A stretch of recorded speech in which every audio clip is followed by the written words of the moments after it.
विचार चल रहा था।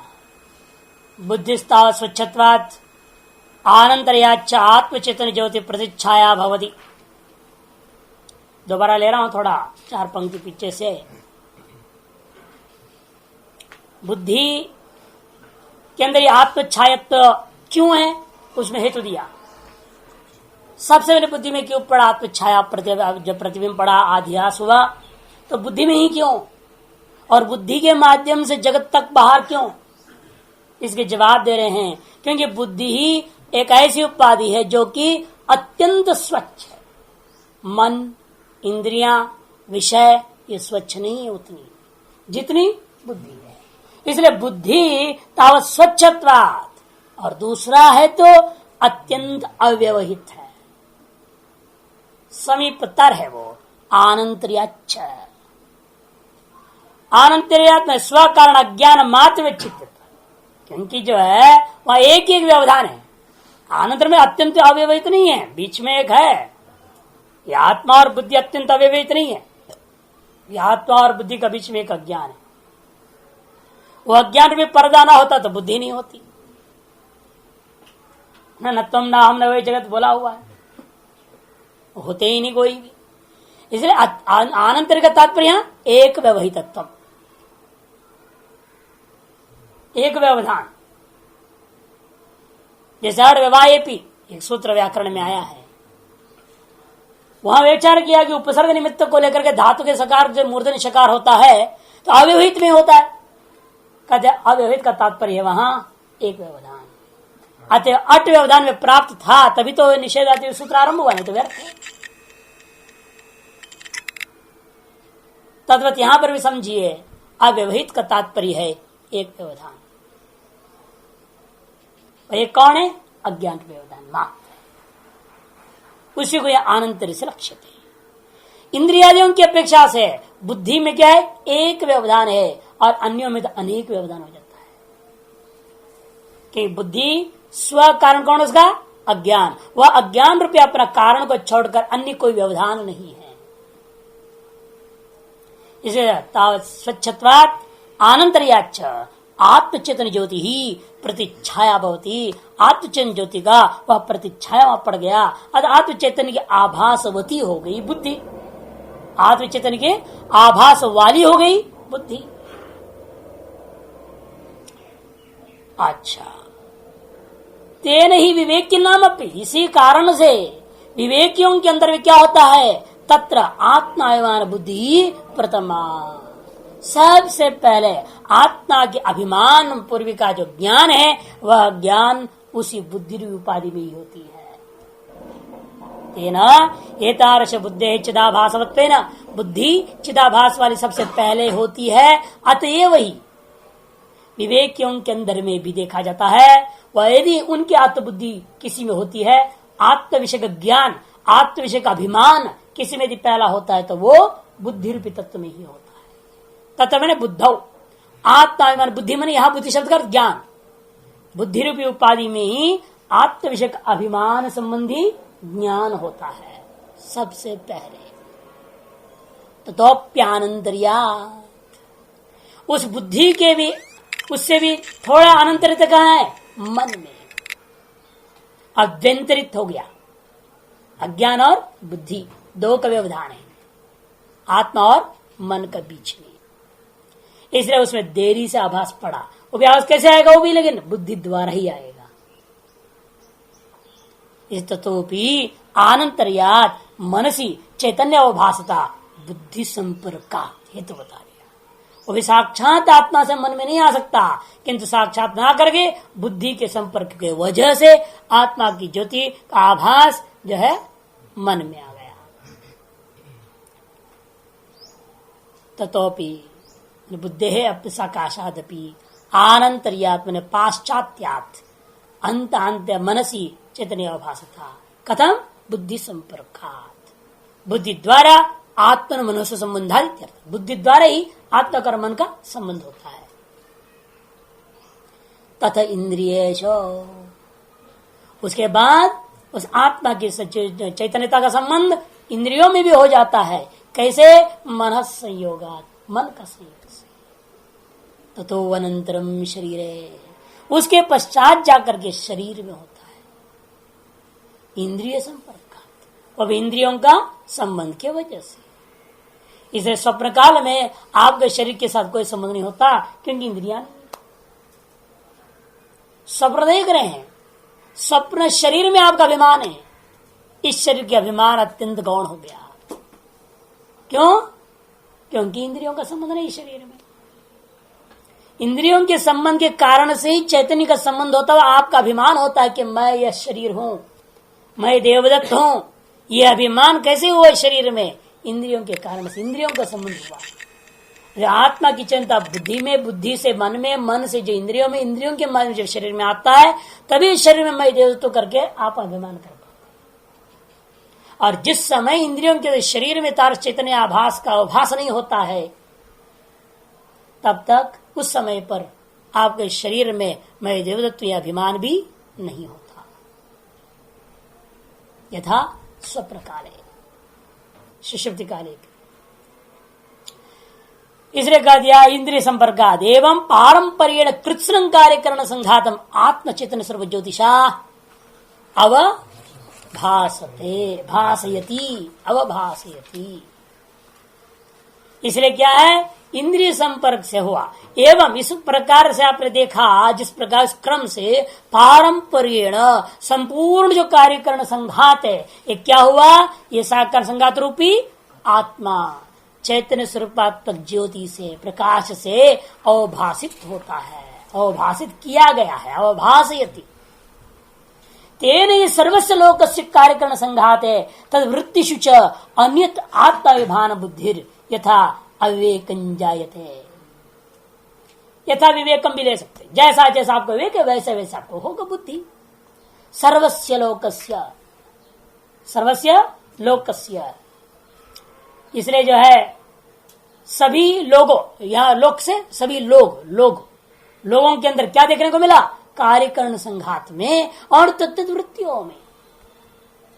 कार्यकरण संघात के माध्यम से क्या हो रहा है? वृत्तियां निकलती है, बाहर जगत में चली जाती है, और गई हुई वृत्तियों के द्वारा माध्यम से जिन विषयों को ग्रहण कर रहे हैं, उन विषयों का ज्ञान के जो है तारतम्यता आपके विवेक के पर निर्भर है।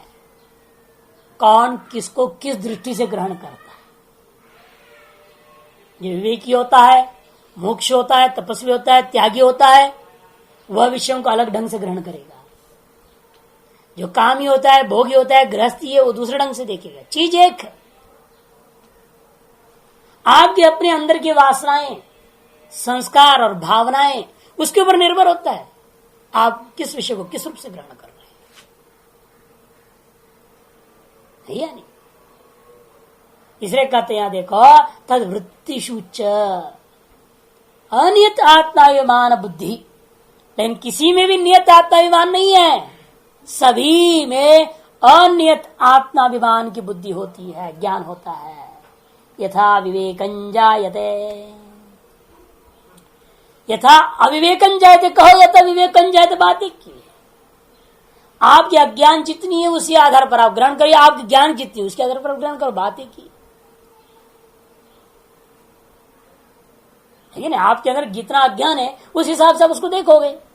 बहुत अज्ञान है तो हर वस्तु को गलत दृष्टि से देखोगे, किंचित ज्ञान है तो फिर विवेक पूर्वक ग्रहण करोगे उसको। जैसा ज्ञान है, जैसा अज्ञान कितनी बाकी है, उसी आधार पर सब निर्भर है। तथा च भगवता उत्तम गीतासु, इसी को भगवान ने कहा है गीता जी में भी, यथा प्रकाशित्येकः कृष्णं लोकम् इमं रविः क्षेत्रं क्षेत्री तथा कृष्णं प्रकाशयति भारत। जिस प्रकार से अकेला सूर्य यह संपूर्ण जगत को जो है प्रकाशित करता है, उसी प्रकार से यह क्षेत्रीय जीवात्मा अकेला ही क्या करता है? क्षेत्रं कृष्णं, संपूर्ण खेती को जो है प्रकाशित कर देता है। हे भारत, और यदादित्य गतं तेज इत्यादि च। तो कोई आशंका हो सकता है फिर तो सूर्य प्रकाश यदादित्य गतं तेज, आदित्य गतं तेज कर रहा है, आदित्य नहीं कर रहा है, कोई शंका कर सकता है। इत्यादि च, तो कहते नित्यो अनित्यानां चेतनश्चेतनानां इति च काटके। जो नित्य कहे जाते हैं संसार में उनके अंदर विद्यमान है वो, और जो अनित्य कहे जाते हैं उनमें विद्यमान जो नित्य तत्व वही आत्मा है। अनित्यानाम यो नित्य, चेतनानांच यो चेतन, स आत्मा। तमेव भांतम मनुभाति सर्वम तस्य भाषा सर्वविधम विभाति। उसके प्रकाशित होने पर ही सब कुछ प्रकाशित होता है। क्यों? क्योंकि उसके प्रकाश से ही सारा जगत भाषित होता है। इति च येन सूर्यस्तपदा तेजसा इद्धः इति च मंत्रवर्णः। येन तेजसा इद्धः सूर्य तपति, जिसकी तेज से युद्ध होकर दीप्त होकर के यह सूर्य भी प्रकाशित करता है। तार से तेज स्वरूप का नाम आत्मा है, ब्रह्म है। इति च मंत्रवर्ण तेन अयम हृदयंतर ज्योति ही। इसीलिए इसको कहा गया हृदयंतर ज्योति। यह आत्मा हृदयांतर्गत ज्योति है। इसलिए हृदयांतर्गत ज्योति कौन है? ये आत्मा ही है। बार बार पूर्वज क्या सिद्ध कर रहा था? आत्मा नहीं हो सकता।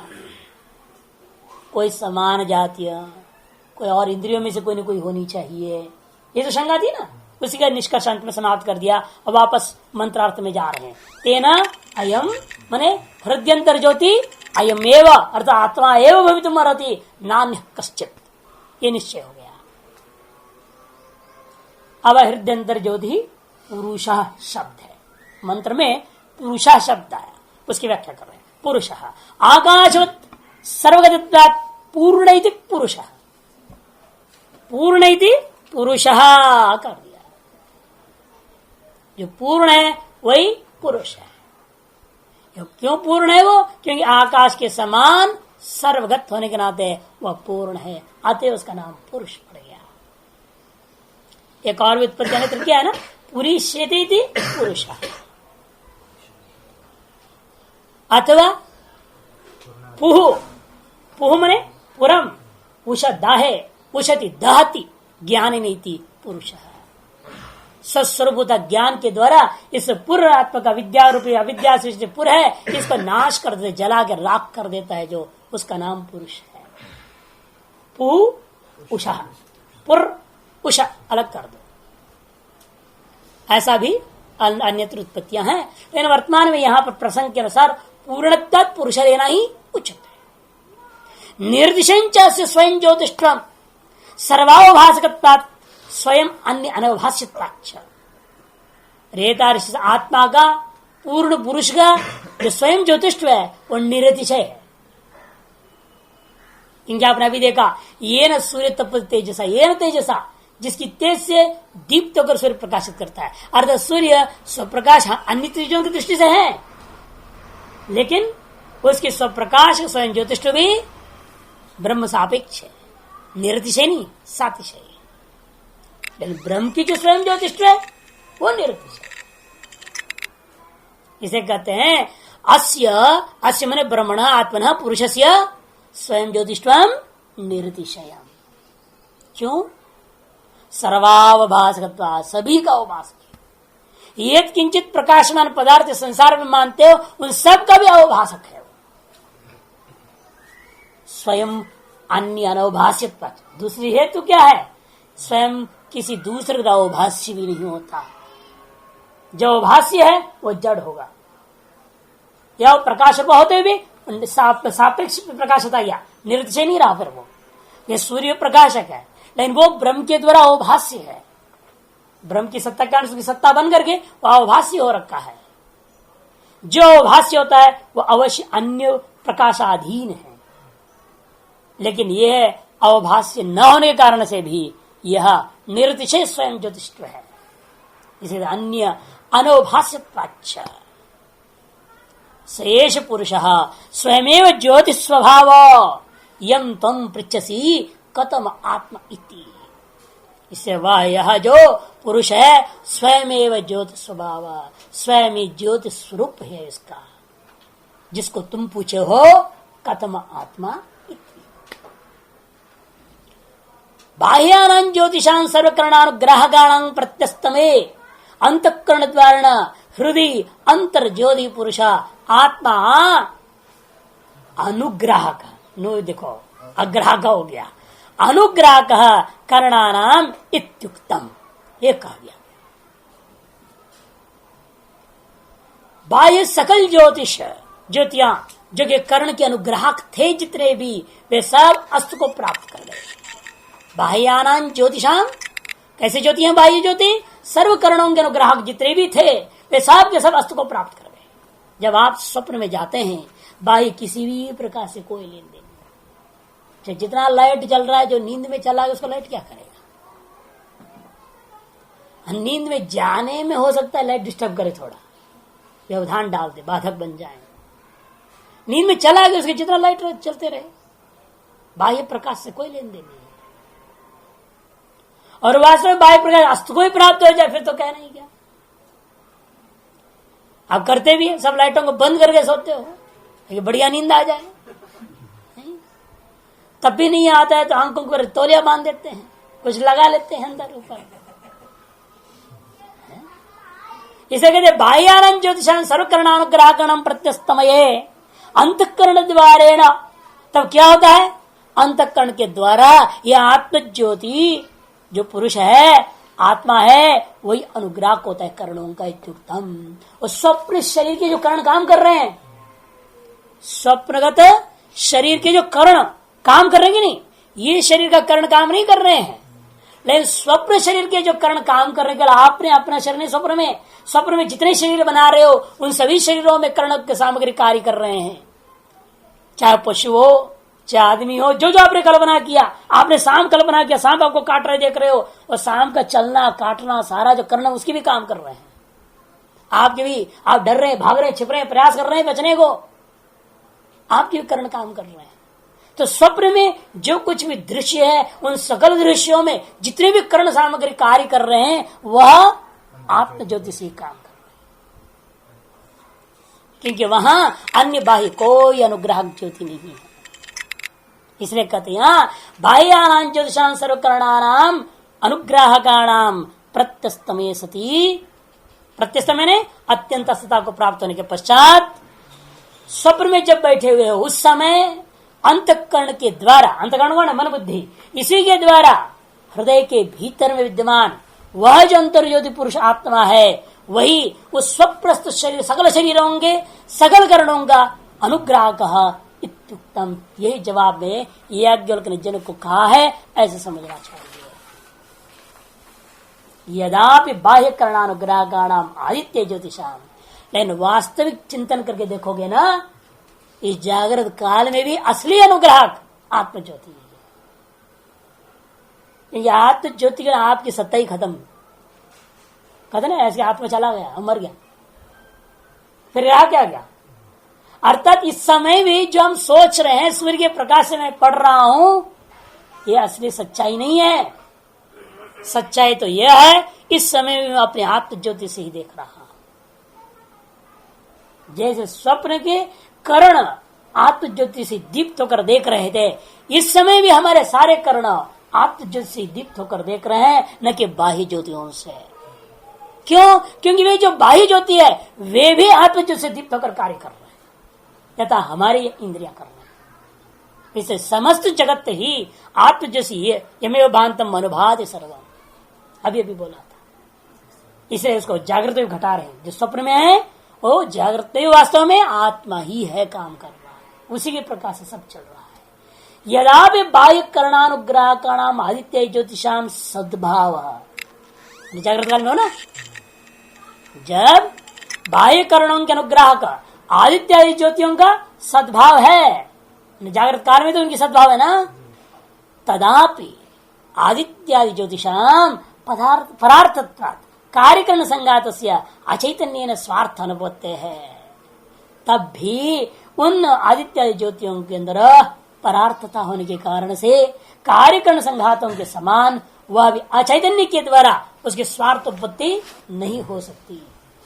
स्वार्थ ज्योतिष आत्मनो अनुग्रह भावे अयं कार्यकरण संघातो न व्यवहाराय कल्पते, क्योंकि यदि एक क्षण के लिए स्वप्रकाश होता, स्वार्थ ज्योति जो स्वयं ज्योति है वह आत्मा उसके अनुग्रह न हो, यह कार्य का अनुसंघात व्यवहार के योग्य नहीं रह जाता है। न व्यवहार आए कल्पते, सुस्पष्ट है। इसका मतलब क्या? इस आत्म ज्योति के आधार पर सकल व्यवहार हो रहा है। लेकिन फिर आप क्यों जागृत में क्यों नहीं बताया आत्मा को? पहले आपने कह दिया, पहले ही पर्याय में बोल देना चाहिए। तो फिर जनक को उपदेश देते वक्त सीधा आत्मा क्यों नहीं बोला वहां?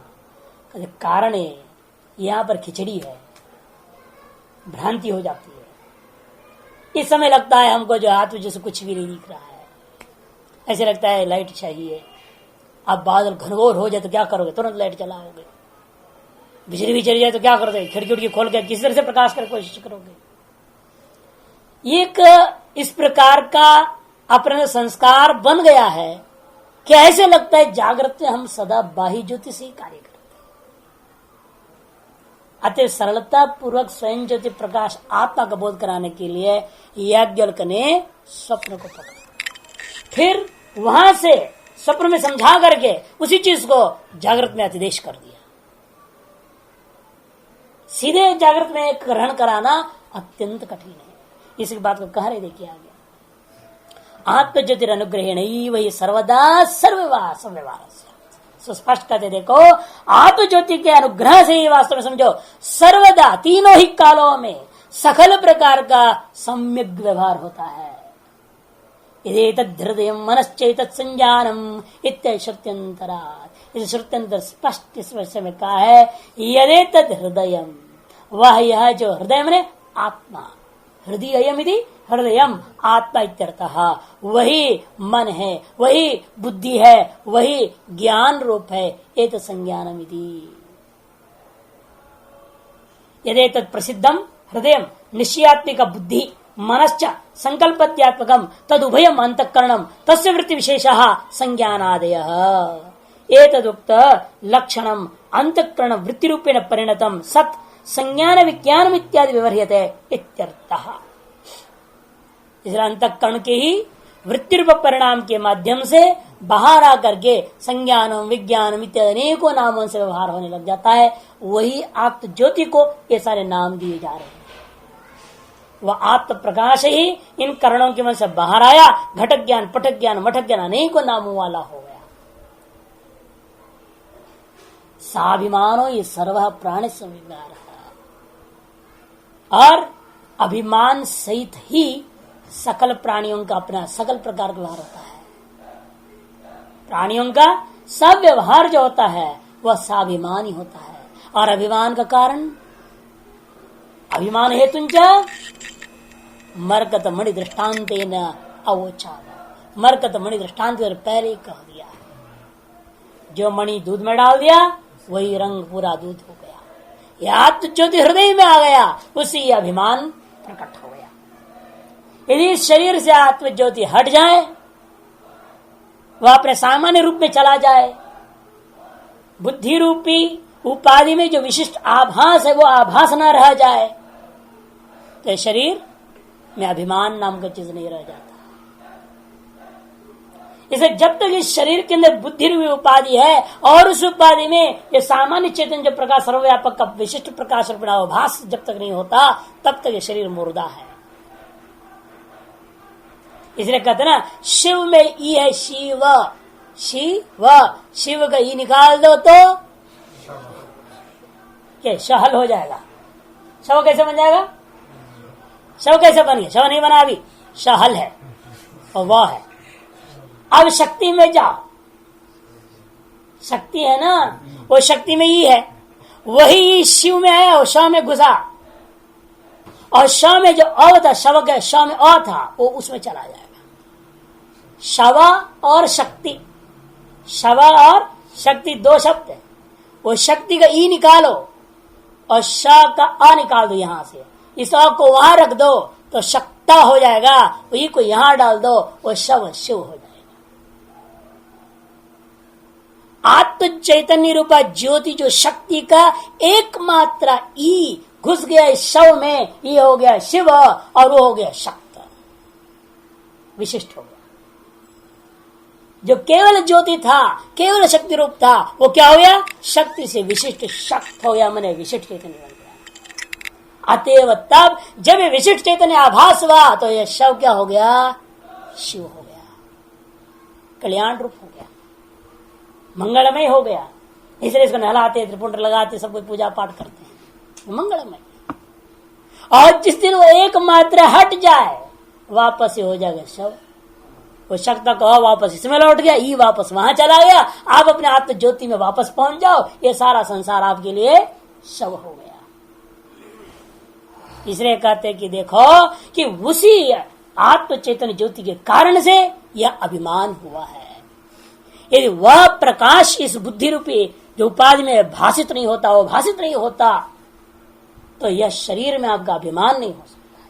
इसे अभिमान है तुंचा मरकतमणि दृष्टांत की तरफ पूर्व में मैंने समझा दिया है। बोलते यद्यप्येवं एतत्, यद्यपि बात ऐसा ही है, तथापि फिर जागृत में क्यों नहीं बोला आपने? जागृत में ब्रह्म की कथन कर देते, जैसा बोल अभी समझाया आपने। कहते बात सही है, तथापि जागृत विषय सर्व कर्ण अगोचर, सकल करणों का ये अगोचर अविषय हो जाता है। बुद्धियादि बाह्य आभ्यंतर कार्यकरण व्यापार से निपात व्याकुल, बुद्धियादि बाह्य और आभ्यंतर जो कार्यकरण व्यापार के संबंध से व्याकुल हो चुका है, ऐसा मिश्रण हो गया है, इसको अलग करना बड़ा असंभव है। उसी प्रकार जिस प्रकार से सूजी में सफेद रेत मिल जाए तो कैसे अलग करो? सूजी है, हलवा बनाने लाया, उसे रेत पड़ा हुआ है, तो क्या करो? फेंकने के सिवा और कोई रास्ता नहीं। कोई कर ही नहीं सकता माई का लाल सूजी को उसको अलग कहां से कर देगा?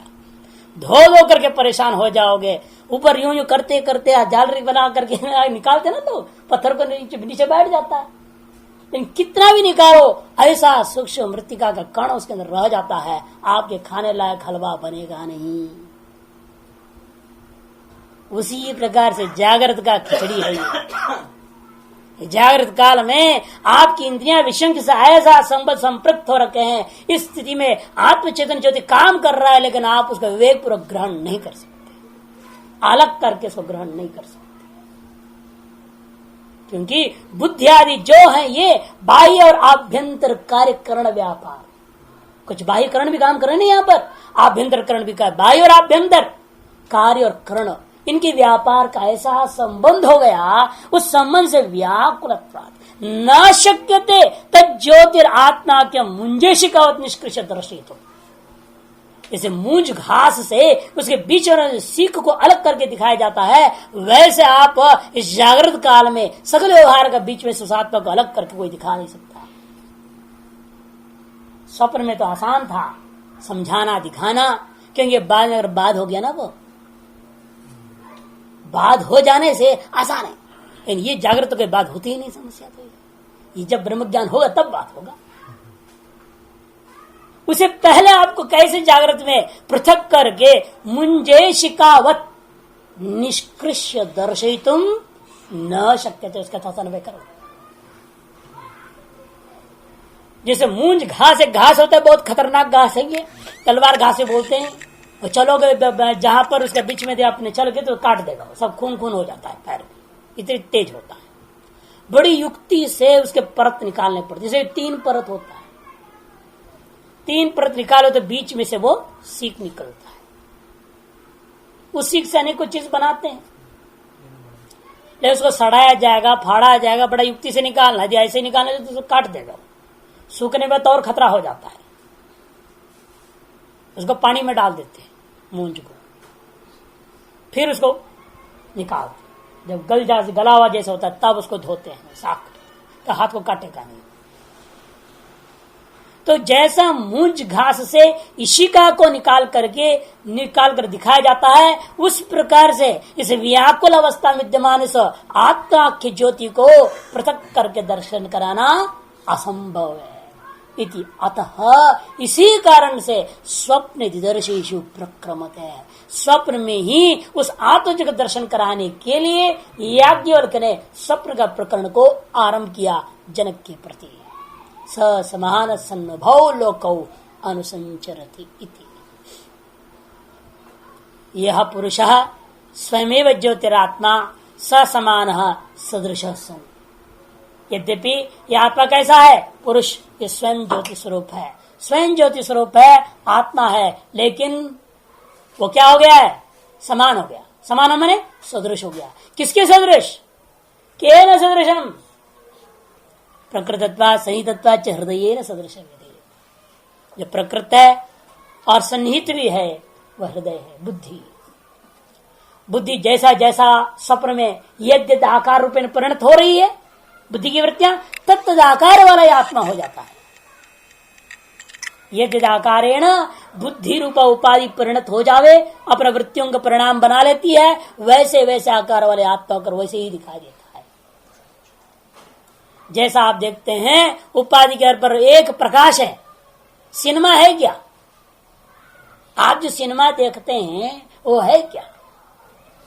एक लाइट होता, कुछ नहीं है। एक जबरदस्त प्रोजेक्टर बोलते हैं उसको, बहुत जबरदस्त लाइट होता है, जबरदस्त लाइट। उस लाइट के सामने करते क्या है आप? ये प्लास्टिक दौड़ाते हैं। प्लास्टिक की पन्नी होती है, यूं जा रहा है, धर्र भाग रहा है। अब उसमें कहीं काला पीला नीला वगैरह रंग रूंग पे डाल रखे हो। यदि वो रंगीन ना होगा तो रंगीन नहीं आएगा चित्र। वो ब्लैक एंड व्हाइट तो ब्लैक एंड व्हाइट आएगा चित्र। इसीलिए क्यों? वो प्रकाश में रंग नहीं है। वो प्रकाश क्या करता है? केवल उससे आर पार हो गया। और ऐसा उसके खिड़की वगैरह बना रहता है, विंडो बनता है ना, जो ऊपर से फेंकते हैं, जो उस हिसाब से बना हुआ रहता है, सीधा पर्दे के साइज में चला जाता है। यदि आप बीच में खड़े हो जाएंगे तो आपकी छांव पड़ जाएगा।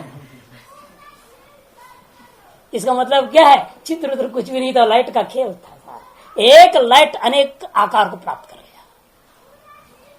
एक ही प्रकाश है और वहां वो अमिताभ बच्चन दिख रहा है। कैसे दिख गया भाई?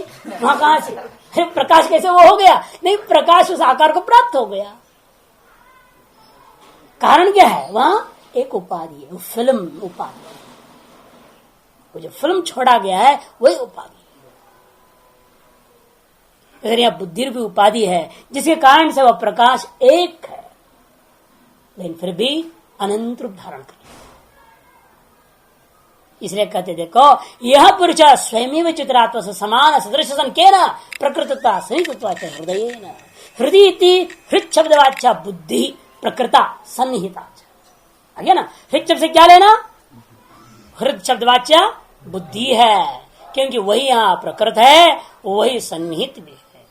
तस्मात् तयैव सामान्यम, उसके कारण से हम कहते हैं उसी के सदृशता को प्राप्त कर गया यह आत्मज्योति। किम पुनः सामान्य?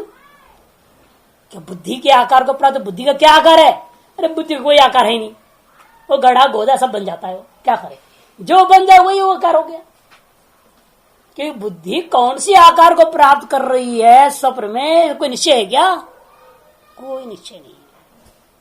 आज एक स्वप्न देख रहे, कल दूसरी देख ले, कभी कुछ देखते हैं। कभी तो अपनी गर्दन कटा हुआ दिख रहा है, देख रहा है आदमी कैसे देख रहा है, गर्दन कट गया, मर भी गया और देख रहा है उसी को।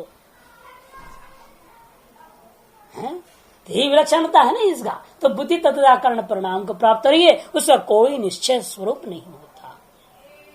इसे पूछे किम पुनः सामान्यम अश्व महिषवद विवेक तो अनुपलब्धि है। लेकिन क्या है वो सादृश्यता? कहते यहाँ कोई सादृश्यता नहीं पकड़ सकते आप।